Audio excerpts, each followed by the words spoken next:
Okay. Magandang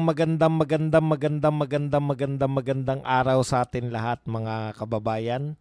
Saan man panig kayo ng daigdig naron. Dito na naman tayo sa another episode ng ating vlogs, Badong Aratilis po. Pag-uusapan natin ngayon, ito po, no?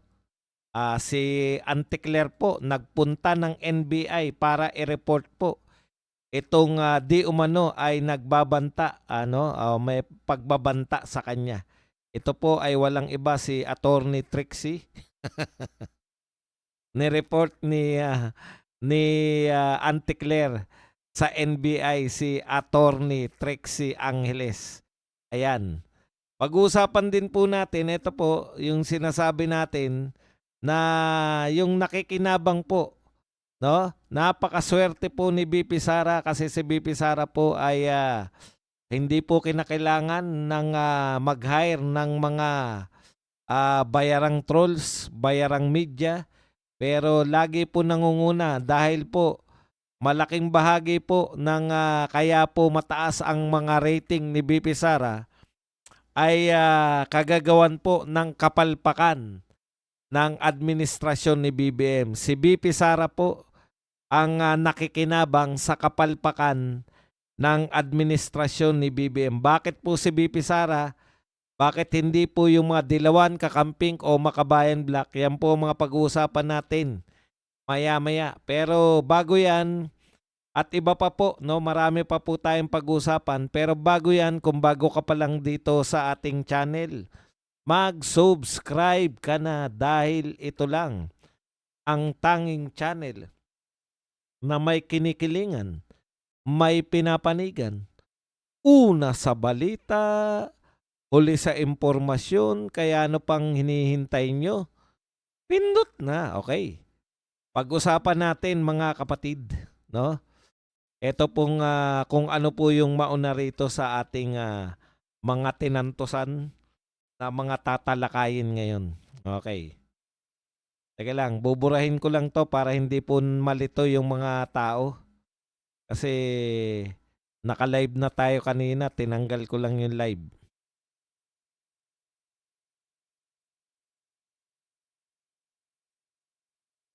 Ayun.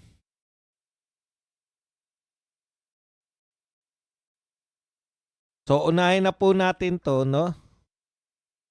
Yung medyo actually matalino po si Auntie Claire kasi abogado yan. Hindi naman po papasang abogado yan kung medyo may kabukukan eh. Totoo po, aminado tayo, matalino yan. Kaya lang, inaakala niya po na bobo yung mga Pilipino. Yan yung problema nito ni Auntie Claire. Matalino siya pero binobobo niya yung mga Pilipino. Katulad po nito. Ito po. Ang linaw po, meron ditong trustworthiness. Yung trust rating po, ayon po to sa Pulse Asia eh. Di ba? Nakalagay po rito. Ang Pulse rating, Pulse Asia rating ni Pangulong Marcos ay 48 yung walang tiwala, no? Small or no trust, 48%. So ang paliwanag po ni Yuse Claire, ibig sabihin 52% ang naniniwala na mareresolba ng Pangulo ang issue sa katiwalian. So majority pa rin po ang naniniwala sa kakayahan ng Pangulo. So etong mga ganitong kaisipan ni Auntie Claire,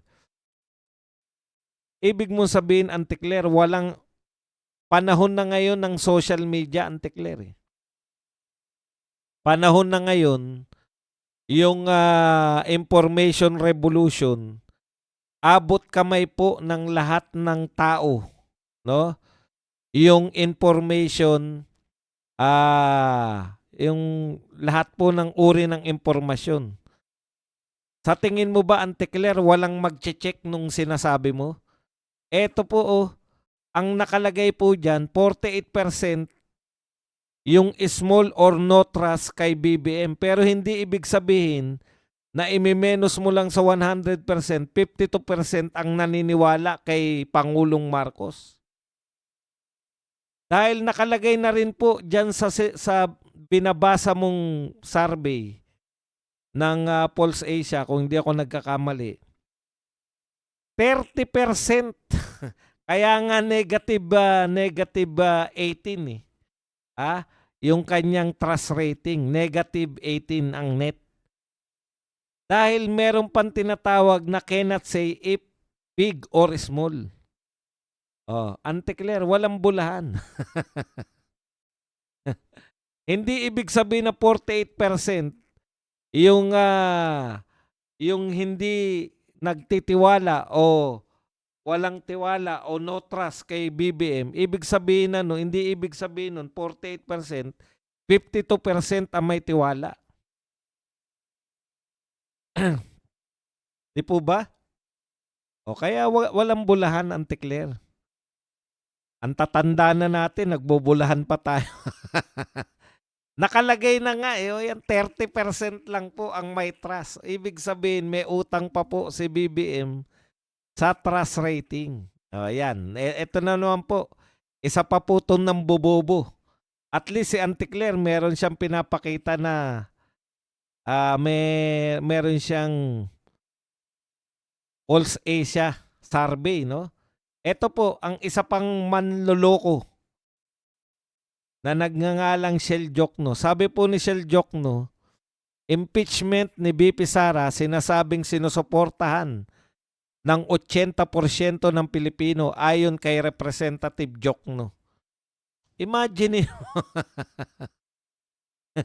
Paano mangyayari, no, Jokno?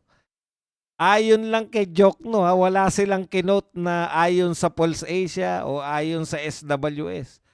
Ayon kay Jokno, 80% ng Pilipino ay sinasabing sinusuportahan yung impeachment ni BP Sara. Tandaan niyo yan, sinabi lang yan ni Jokno. Jokno, isa ka talagang malaking joke. Ibig mong sabihin, Jokno, dinaig mo pa yung mga survey company kasi lahat ngayon ng survey company pinapakita po na mataas ang rating ni BP Sara at mababa po, negative ang rating naman ni BBM. Pero kay Shell Jokno, naniniwala ayon kay Shell Jokno 80%. Ano ang ginamit mo para nag-survey ka bang mag-isa? O anting-anting lang ng ngipin mo ang ginamit mo para sabihin na 80% ng mga Pilipino ay gusto ng impeachment laban kay BP Sara? Huwag tayong maglokohan. Kaya hindi kayo nananalo. Kaya hindi kayo binoboto ng tao eh. Niloloko nyo eh.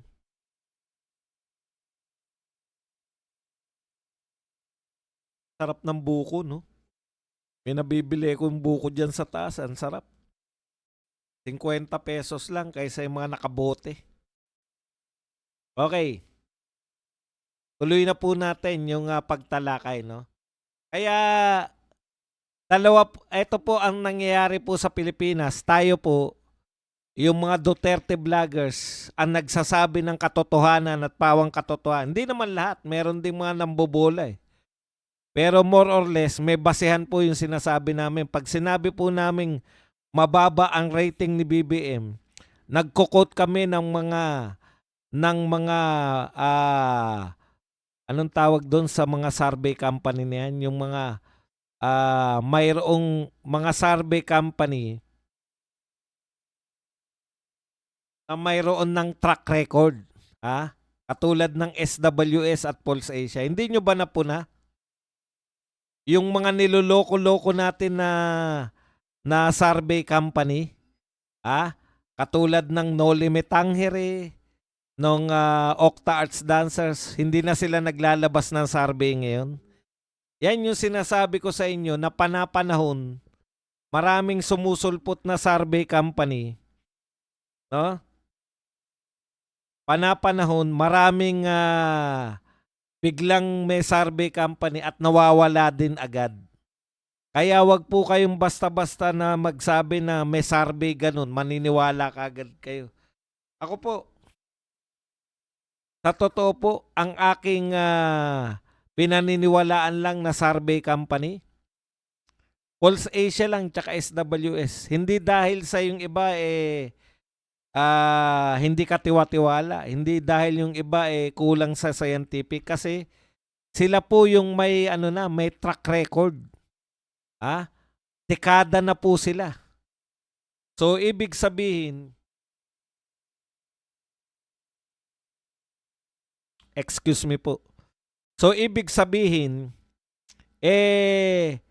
yung pong kanilang survey, pinagtitiwalaan na po sila ng mga mamamayan, no? Sa tagal. Kasi pinagkikitaan po nila yan eh. Yung mga survey po, hinahire po yan ng mga politiko para po makita, no?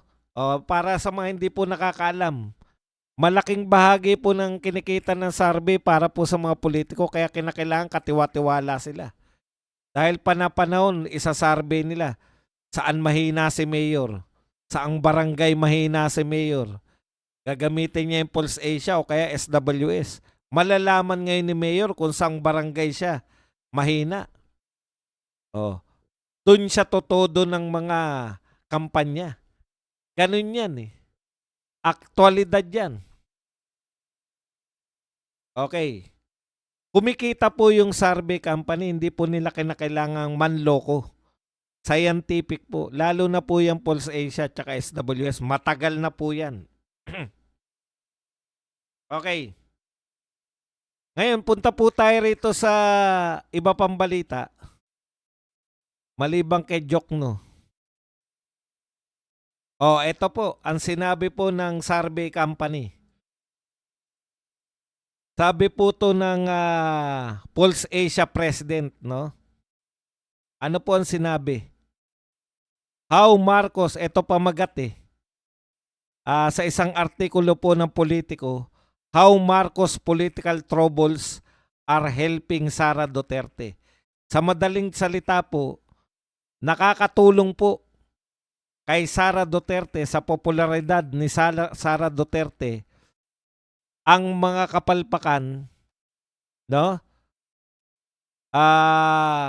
May good news yata yung anak ko. Yung mga kapalpakan po ng BBM administration, ang nakikinabang po niyan ay si BP Sara. Ayan. Sabi po rito sa article na to, Vice President Sara Duterte is racking up support in Metro Manila as political challenges facing Ferdinand Marcos Jr. appear to benefit her according to Pulse Asia.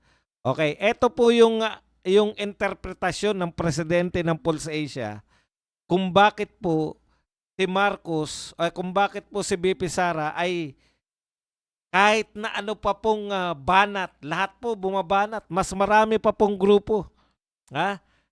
Mas marami pa pong grupo ang bumabanat kay BP Sara kaysa kay BBM. Pero bakit ang taas-taas po ng rating ni BBM? Ni BBM ni BP Sara kumpara kay BBM. Isa pa. Bakit yung ibang grupo, no? Bakit yung ibang grupo ay hindi nakikinabang sa kapalpakan ni BBM? Okay. Sabi po nitong bilyonaryo, yung nakikita po na kapalpakan ng mga tao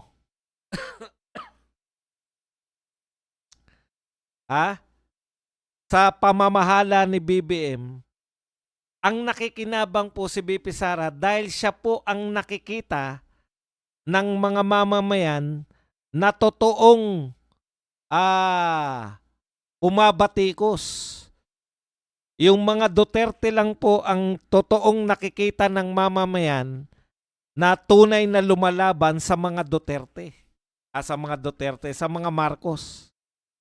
So, kung palpak po yung mga Marcos, ang makikinabang yung kalaban niya sa politika. At sino po yung kalaban niya sa politika? Duterte po. Dito po, napakalaki po ng kapalpakan na ginawa ng mga dilawan. Sa totoo lang po. Nung panahon na sikat si Marcos, nilabanan nila si Marcos. Semplang sila. Nung panahon po na pabagsak na po yung popularidad ni Marcos dahil sa kagagawan po, kapalpakan po niya sa pamumuno, tsaka sila kumampi kay Marcos. Oh. Ang tanong po, bakit hindi si Risa Ontiveros o si Leni Robredo yung nakikinabang samantalang ang tagal-tagal na po nilang pumoporma-porma para maging presidente? Oh, bakit hindi po yung teka lang, may good news yata yung anak ko. Taglit lang.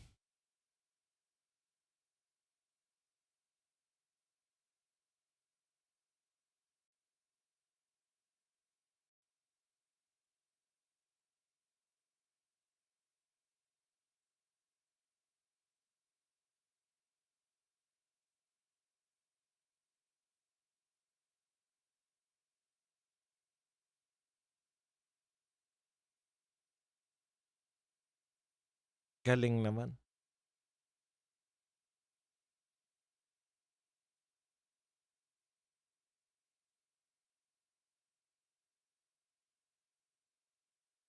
Okay, mamaya na yung good news. Bigla ako natuwa sa anak ko. Kasi anak ko film eh. Balak maging director eh. Estudyante siya pero pinagpasa sila ng Pure Gold. Parang may yung Pure Gold. Nasa top 53 siya. 200 plus sila nagpasa. Pinagpipilian pa yung top 20 mabibigyan ng budget ng Pure Gold. Yung mga script na sinulat nila, mabibigyan sila ng budget para gawan nila ng short film. Galing, no? Nakaka-proud naman yung aking anakis. Congratulations, anak. Sana tuloy mapili ka na para mabudgetan ka ng Pure Gold sa yung unang pelikula. Short film. Galing. Ayun nga po, out of 200 plus na mga estudyante sa iba't ibang universidad, sumali po siya mga student category na ang sponsor ay Pure Gold. So, menos yung 200 plus na sumali, kasama siya sa 53. 53.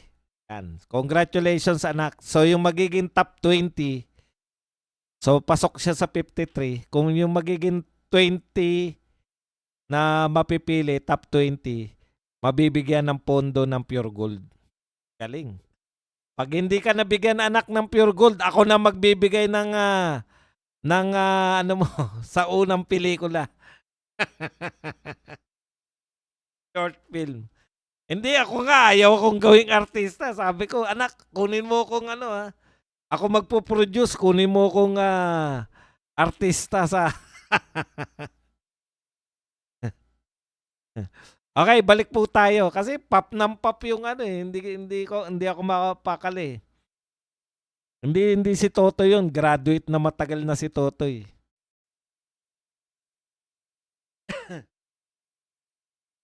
Okay, balik po tayo dito.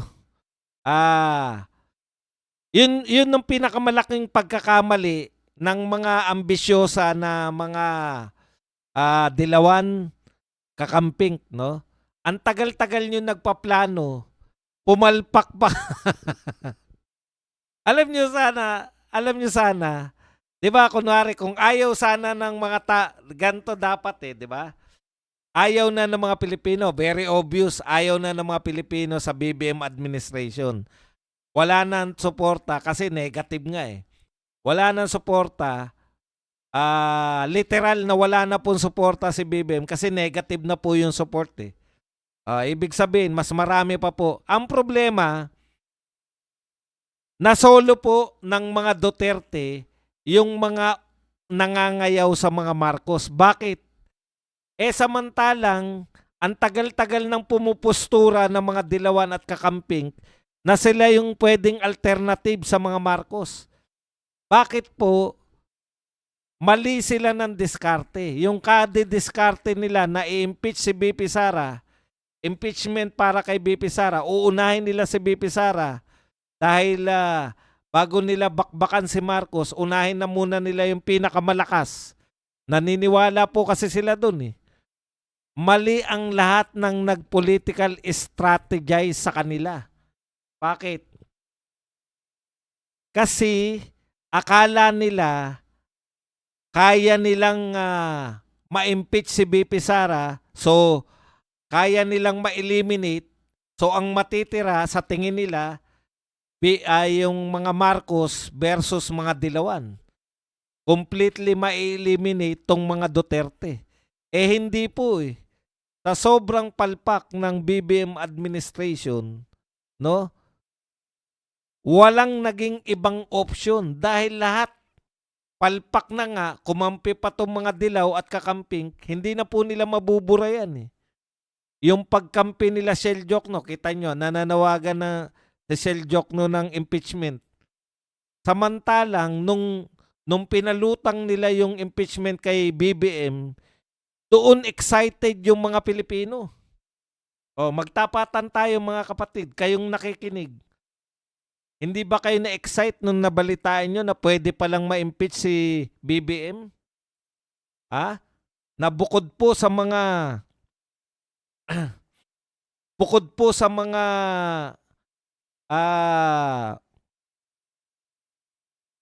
kay BP Sara ay meron pong magpapalutang na impeach si BBM mismo. At ito po ay hindi galing sa mga Duterte congressman. Ha? Ayon nga kay Erice, pro-government congressman. Yung ibig sabihin po nitong mga pro-government congressman, mga majority congressman, mga kakampi to ni BBM ngayon na gusto na pong magbaliktaran. Eh alam naman po natin yung mga ugali ng mga congressman eh. Same people. Yung mga kakampi ni Duterte, kakampi na po lahat ni BBM ngayon.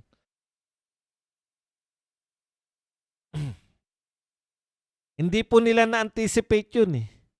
Ang akala nila ng mga Dilawan, tsaka hindi sila marunong mag-adjust.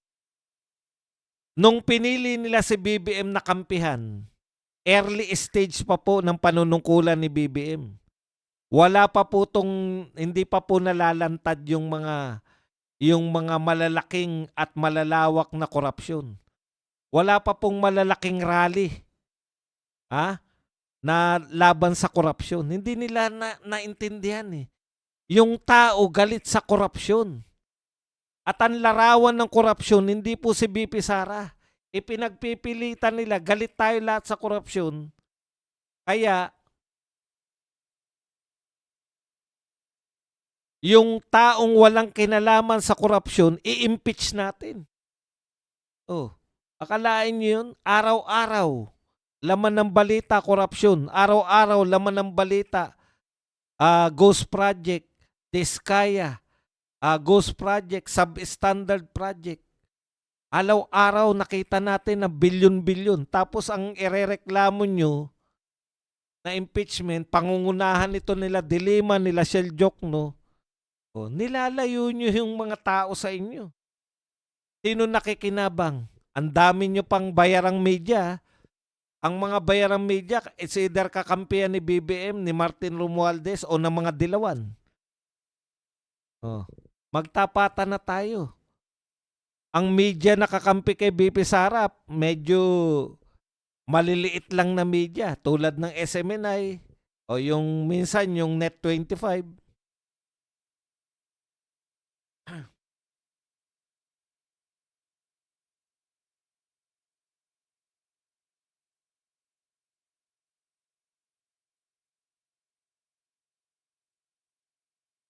Ibig sabihin mga kapatid, no? Talagang hindi nila nababasa yung tao, matatalino na yung mga tao eh. Hindi na nila kayang paikutin na galit kayo sa korupsyon, galit din kami sa korupsyon, kaya i-impeach natin si BP Sara. Anong sense nun? Alam ng mga tao kung sino yung corrupt. Alam ng mga tao, nanood sila sa Blue Ribbon Committee, nanood sila sa mga pagbubulgar ni Saldico. Nanonood sila sa mga vlogger. Nakita po nila bilyon-bilyon ng mga ninakaw. Ang kasabwat ng mga kontraktor, mga congressman, mga senador, nakakampi ni BBM. Tapos ang inyong isusulong na impeach si BP Sara, halatang halata naman kayo. Napakahalata po. O manggalaiti kayo dyan na mananood sa TikTok. Ang problema ninyo, mga dilawan, hindi nyo nasamantala yung galit ng tao sa mga corrupt officials. Hindi nyo ginawang option yung sarili nyo. 'Di ba? Ano ang nakita ng tao? Tanging mga Duterte supporters, pamilyang Duterte, yung mga politiko na kaalyado ng Duterte ang tunay na lumalaban sa tunay na korupsyon. Hindi yung haka-haka.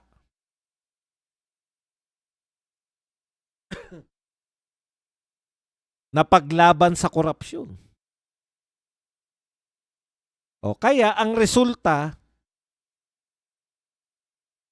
yung bagsak na popularidad ni BBM, nako-convert yan sa mataas na popularidad naman ni BP Sara. Hindi ngayon makaahon-ahon, hindi masamantala. Ito sana yung hinihintay ng mga dilawan noon. Na may chance na sana kayo. Kaya lang, yung diskarte nyo, yung political strategies nyo na si Llamas, feeling importante. Trillanes, Llamas, mali kayo ng basa sa tao. Akala nyo yung tao, madadala nyo sa media. Hindi nyo ba naiintindihan? Hindi nyo ba naiisip? Pumapalag yung mga bayarang media na sila daw ay naapektuhan ng paninira ng mga vlogger. So, kung pumapalag yung media na napakarami nilang pera, napakarami nilang resources sa mga vlogger na pangkaraniwan, nagsasama-sama yung mga tinig para ipagtanggol yung mga Duterte.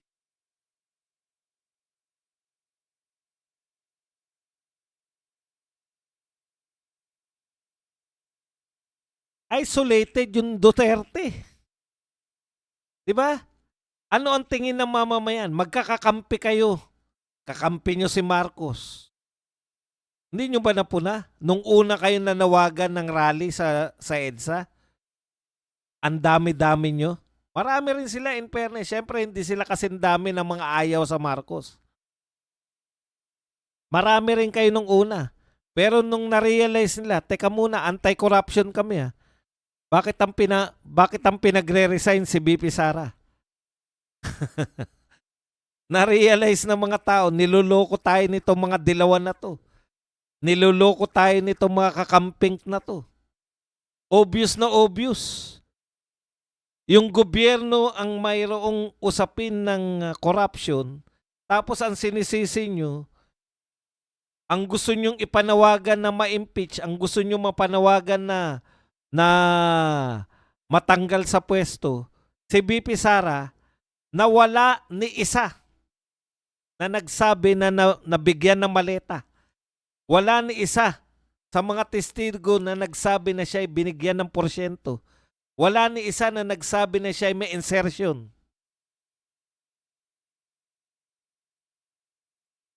Kaya ang mga Duterte ngayon, ang solid na nakikita ng tao, ito lang yung mga grupo na totoong anti-corruption. Yun lahat, tokis lang. Kunwari lang anti-corruption, pero ang totoo, katulad nito nila Pat Sabilio, dakdak lang ng dakdak, pero ang totoo, anti-Duterte lang sila lahat. Matalino ang mga tao. Yan yung problema ninyo eh. Minamaliit nyo yung kakayahan ng mamamayang Pilipinong mag-isip. Paano nyo binubola yung mga tao? Father Flavi, tignan mo nga. Nagdala kayo ng isang truck na kokongban doon sa may ombudsman. Sa tingin nyo, naniniwala yung tao na ganun karami? O bigyan ko kayo ng halimbawa, yung tunay na usapan. 6 na kahon ang binibigay ni Cabral sa kanyang abogado. Ano sabi ng abogado? 6 na kahon lang yun, ha? Yung binigay ninyo sa ombudsman, isang truck. Ano yung isang truck na kokongban na yun? Palabas lang. Mahilig kayo sa palabas. O pero ano yung sinasabi nila? Kaya sila nagbigay nagsampa po sila ng patong-patong. Hindi po kaso. Nagsampa sila ng patong-patong na kokongban.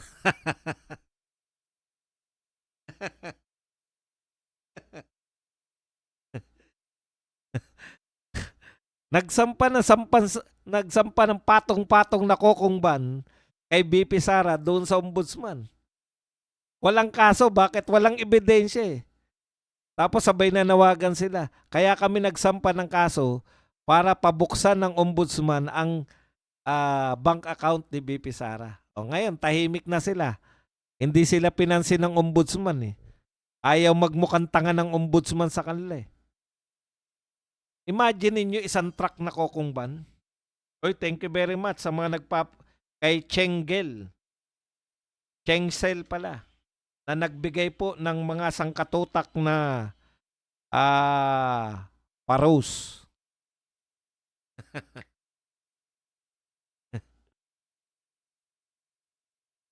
Kaya ngayon nga yung punto natin, Marib eh. Wala talaga nga siyang insertion. Bakit siya ngayon ang i-impeach? 'Di ba? Oh, kunwari sinasabi na kaya kay impeach dahil sa sa confidential fund. Si BBM nga 4.5 billion ng confidential fund taon-taon eh.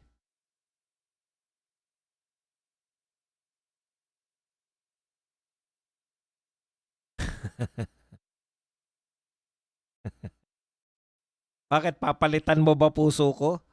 Sabi niya, okay ba puso mo? Okay lang. Kanina lang nag-usap kami ng sweetheart ko. Concern ka ba masyado? hindi mo kayang baliin yung mga sinasabi ko, puso na lang. Puso mo, nakadikit lang yan sa kung saan. Utot nyo. Tiway sa pakape. Uy, may nagpakape ba? Wala pa yata eh. Advance. Okay. Punta na po tayo rito sa... Kaya, ang swerte po ni BP Inday kasi kusang ineliminate. 'Di ba? Ito po ang sitwasyon natin eh. Ayaw na ng mga Pilipino, kahit na anong sabihin nito ni mga patsabilyo at mga troll, kahit na ano pang sabihin nila, ayaw na ng Pilipino sa pamunuan ni Marcos. Yan ang katotohanan. Hindi nyo yan mapapasubalian. Kung ayaw na nila, so ang endorse ni Marcos, malamang sa malamang, hindi mananalo. Kaya pati yung mga dating malalakas na kaalyado ni Marcos, halimbawa yung mga Tulfo, nawala na po sa eksena yan. Kasi endorsement ni BBM equals pagkatalo sa eleksyon eh, di ba? Masamang basbas. Ika nga. Okay. Yung pong mga dilawan na hindi po malabo pong ma-endorse ni BBM, dapat option sila. Kung ayaw nyo kay BBM, may option kayo dapat, Sara Duterte or iba pa. Kaso kusang ineliminate ng mga dilawan yung sarili nila eh. Bakit ko sinabing ineliminate nila? Galit na nga ang mga tao kay BBM. Nagkampihan pa sila lahat kay BBM. Kailan nila binanatan si BBM? Kailan nyo narinig na bumanat si Rizal Ontiveros kay BBM? o sa administrasyon, wag kahit hindi direkta kay BBM, sa administrasyon ni BBM. Kailan bumanat si Risa Hontiveros? Si Leni Robredo. Si Leni Robredo pa nga. Si Duterte pa rin na nakakulong na. Si Duterte pa rin ang binanatan eh. Alam mo, bago ka mahalal na mayor, nakakulong na si Duterte. Nakita mo sa lugar mo, maraming droga, sinisi mo pa rin kay Duterte. Ineliminate nyo yung sarili nyo. Anong uri ng pinuno yan? Mayor pala. Mayor pa lang si Leni, sinisisi na yung dating presidente. Ni hindi niya magawa. Nalutasin yung kanyang problema sa droga dun sa Naga City. Isisisi kagad. Yan nga ang isa sa mga inayaw namin dito sa BBM administration. Imbes kasi na lutasin yung mga problema, wala nang ginawa kundi isisi kay Duterte. Lahat ng problema nagaganap ngayon, kung pakikinggan mo si Anticler, ang may kasalanan, Duterte. 2025 nagnanakaw, 2026 nagnanakaw, si Duterte ang may kasalanan. Paano nangyari yun?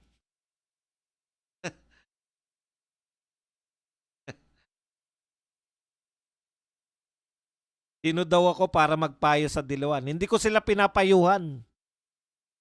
Pinapakita ko sa kanila yung kapalpakan nila.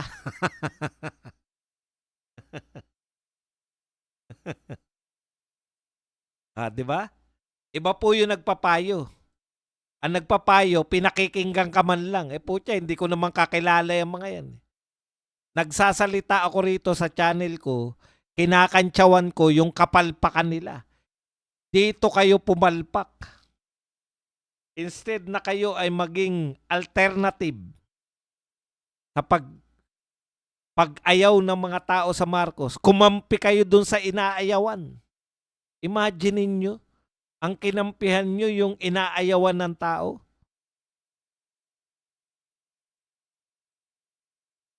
Kung hindi ka marunong makinig, kanina ko pa sinasabi na palpak. Ano magagawa natin? Alam nga naman mag-ulit ako sa'yo. Hindi mo naiintindihan, sinabi ko na nga na palpak sila dahil kumampi sila. Ulitin ko para kay Patsabilyo. Paano raw pumalpak? Kumampi sila sa inaayawan ng tao. Kumampi sila kay BBM. Kung ako yan, halimbawa ako Dilawan. Ayaw ko sa mga Duterte, ayaw ko sa mga Marcos. Babanat ako nang hindi ako kumakampi sa mga Marcos. Yun ang kapalpakan nila. Pinakita nila sa tao na sila ay kakampi. Wala pong ano rito eh. Alam nyo, hindi ako naniniwala sa neutral. Kalokohan yan. Sa Pilipinas ngayon, it's either pro-Duterte ka o anti-Duterte ka. Walang neutral na tao. Thank you very much uli kay Cheng Sel na nagbigay uli ng 8 rose.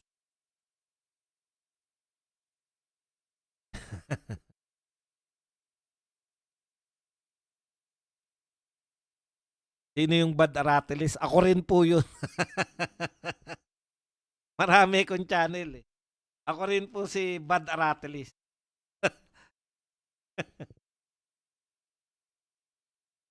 Okay. Punta na po tayo sa ibang balita. Ito po, si Congressman Barsaga. Nako, kakasuhan na ni Congressman Puno.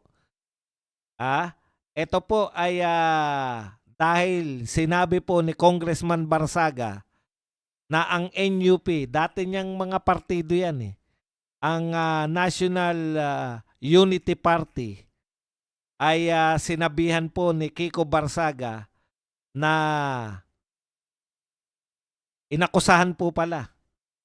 Inakusahan po ni Kiko Barsaga yung NUP na binabayaran o sinusuhulan o ni Enrique Rason. Kala nyo naman si Enrique Razon. Yan, siya po yung ER na sinasabing makapangyarihan na yung may kanalaman yata to sa pagpapatalsik di umano kay E.S. Bersamin. Okay.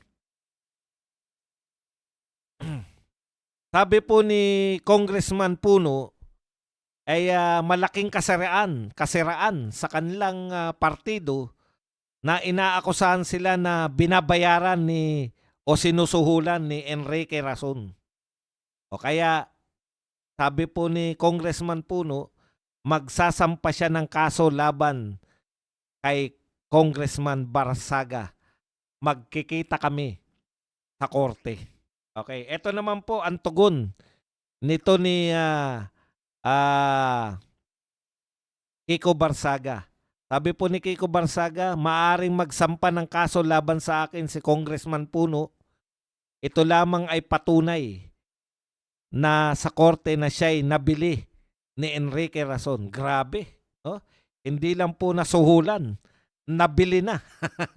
Yun na po ang termino. No? Kaya nga po sabi ko, hindi pa natatapos yung suspension. Sa Pebrero pa lang po ang balik ni Kiko Barsaga. Eto na naman, may kaso na naman. Kaya mabuhay ka, Congressman Kiko Barsaga. Ituloy-tuloy mo lang yan hanggat nakikita namin kayo ni Congressman Libiste. Nagkakaroon kami ng pag-asa sa mga bata. No? Yung mga bata nating yan ang mga tunay na young guns. Yung mga young guns... Yung mga young guns ni Martin, ang tatandaan. Ito talaga, mga Gen Z. Mga bata talagang mga congressman to. Hindi po natatakot. Wala pang takot sa kanila. Si Enrique Razon. Ewan ko po kasi hindi naman binubulgar. Marami raw pong ibubulgar si Kiko Barsaga sa kanyang privilege speech. Pag siya po ay nakabalik sa Kongreso, eto pong Pebrero, mga batang hamog daw. Eto pong pagbabalik po sa Kongreso nitong pag natapos na po yung kanyang anong tawag doon? Yung suspension. Privilege speech agad itong si Kiko Barsaga. Ganon din po si Libiste Pagpasok daw po, pag nagbukas na raw po yung Kongreso, House of Representatives, magpi-privilege speech siya tungkol naman dito sa mga akusasyon sa kanya ni Ombudsman Boying Remulla. Tungkol po sa pagbebenta di umano.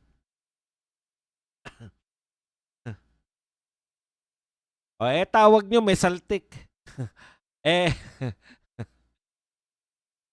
Ang bata-bata na naging bilyonaryo, tawag ni Pat Sabilio may saltik. Ganyan talaga Ako, bilib ako sa mga bata pa lang, nasa early 30s pa lang, naging bilyonaryo na. Kasi ako, hindi ko na makakamit yun Pero kung tatawagin mo may saltik, yung mga ganyang batang bilyonaryo, wala tayong magagawa. Self-made yan, hindi po niya minana yan. Ibig sabihin, nagpapaniwala lang kayo. Promil kid yan Di ba? Si Libiste. Nagpapaniwala kasi to si Pat Sabilio sa mga chismosa Ang tanda mo na, Pat Sabilio, chismis pa rin yung habol mo. Pati ba namang mga saltik-saltik? Nakita mo na ba yan? Nakita ko na po si Kiko Barsaga. Nakita ko po siya mag-speech kung gaano katalas yung utak ng mama, ng bata. Yung mga nagsasabi po may saltik yan, hindi nga nila kilala si Kiko Barsaga Biruin nyo, batang-bata, ilan po yung bagong congressman? Para mag-stand out ka na bagito kang congressman sa buong House of Representatives na binubuo ng 300 katao, mag-stand out ka. talunin mo sa kasikatan yung mga datihan na. Sasabihin mo may saltik. Ganyan kayo kahina mag-analyze ng mga tao. Etong mga bata na to, kaya sila sikat. Marunong silang gumamit ng social media.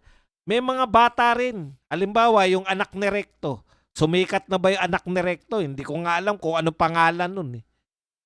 Halos kasing bata rin nila yan.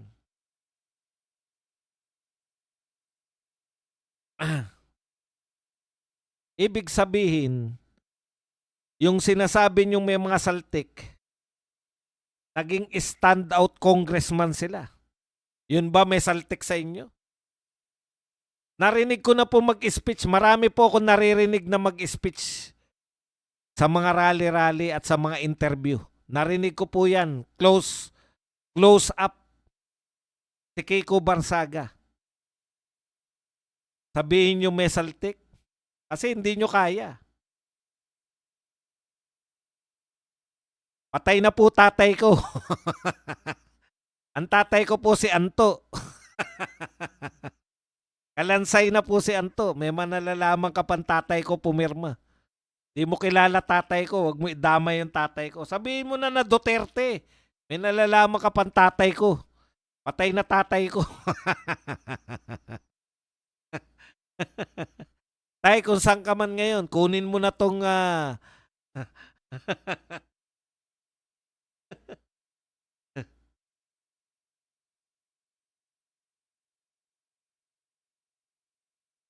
alam po ng lahat ng tao kung sino yung tunay na magnanakaw eh. Pinipilit nila, pilit na pilit.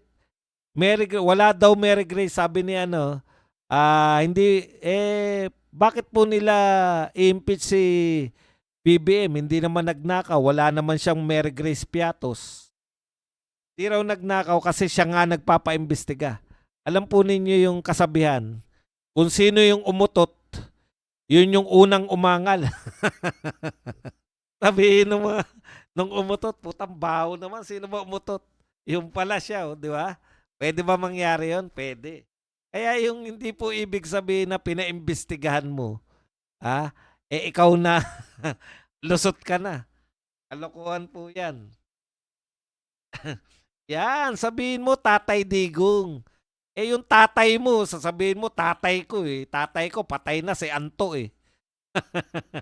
Tay, okay ka lang ba dyan sa kalangitan? Yan. Kunin mo na rin to.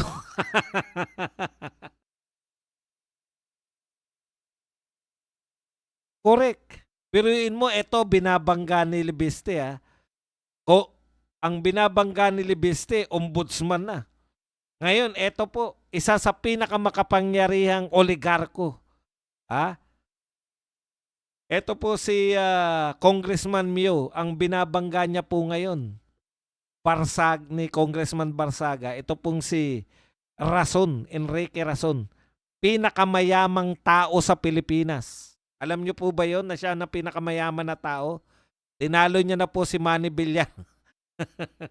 Nalugi yata si Manny Villar eh. Tinalo niya na si Manny Villar sa yan.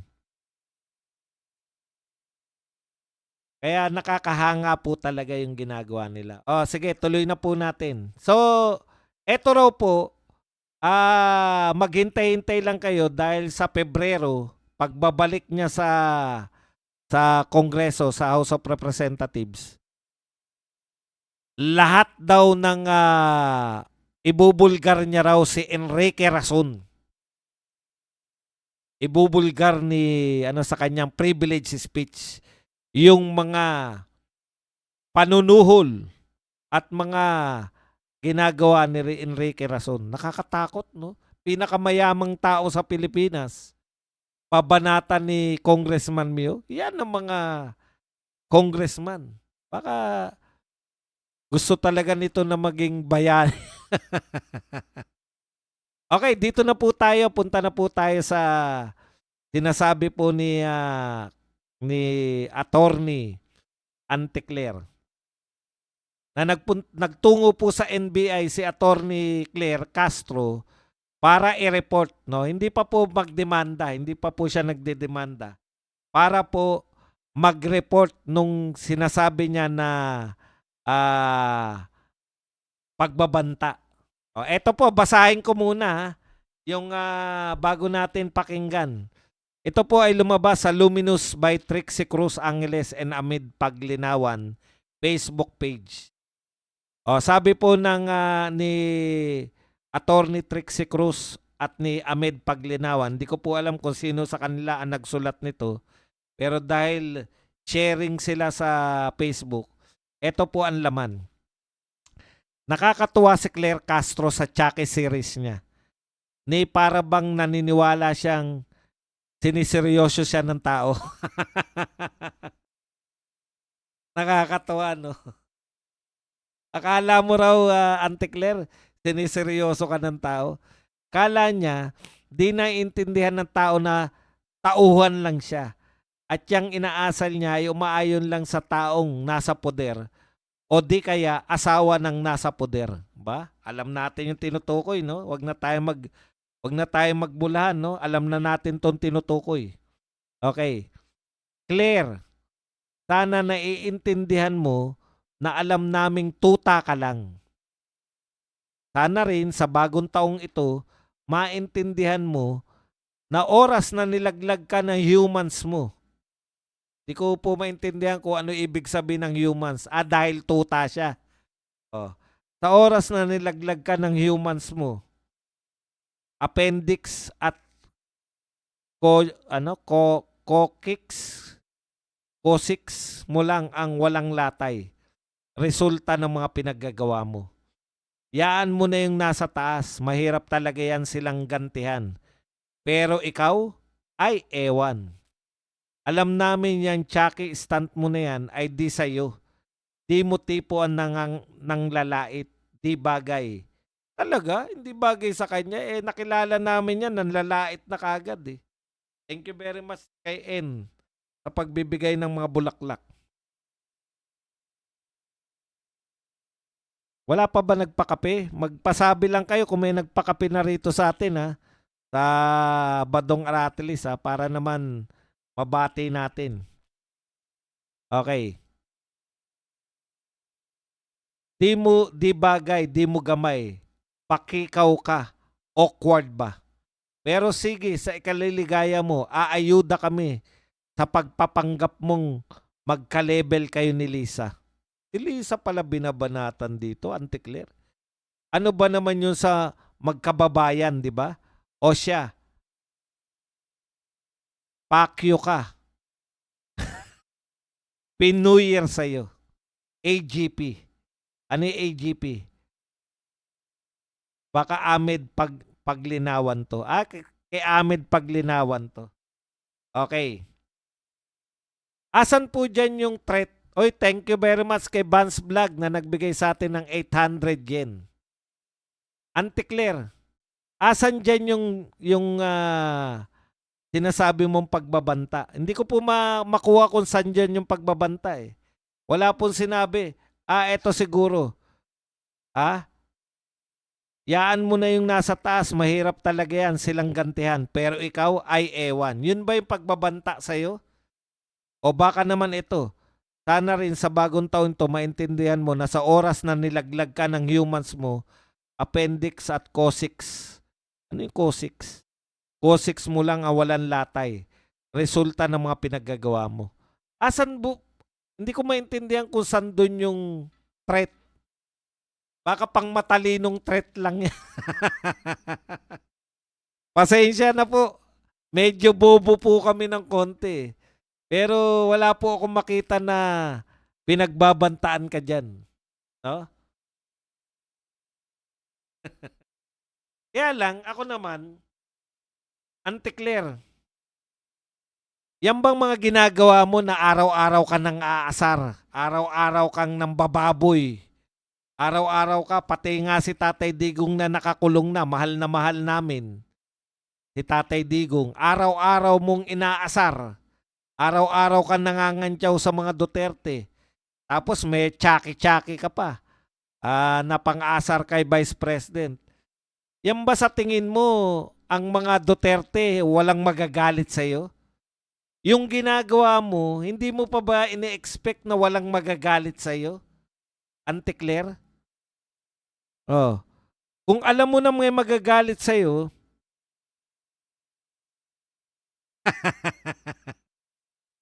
eto ang mga pagbabanta. O, tignan mo. Iyo, Ibon. Padong Aratilis, huwag mo na antayin gawin kang sakripisyo ng mga Duterte. O, kita niyo naman. Isasakripisyo daw ako ng mga Duterte. Ganun po sila kababaw mag-isip eh. No? Kawawa naman. Kung ikaw may banta ka sa akin, bigla naging Auntie Claire. Alam mo, Auntie Claire, sa totoo, pinasok mo yan, trabaho mo na yan eh. Tapos sasabihin mo, ngayon mag-aano ka na, ikaw ay, hindi ka pa ba handa dyan sa pinasok mo? Alam nyo po, kung lahat ng gagawin ninyo, demanda rito, demanda dun. Wala po kayong karapatang pumasok, lalo na alam mo yung spokesperson ka. Hindi mo ba alam, Auntie Claire, na maraming magagalit sa'yo sa pagiging spokes mo? O6 ay tailbone. Ah, yung ba yun, tailbone? Ano naman yung tailbone? Hindi ko rin alam. Expected mo dapat yan. Eh kung lahat na lang na magagalit sa'yo, idedemanda mo. Wala po kayong karapatan manungkulan sa gobyerno kung ganyan po kayo ka-sensitive. Di po ba? Napaka-onion skin yun naman. Pangkape serbadong para masaya. Ayun, sa wakas.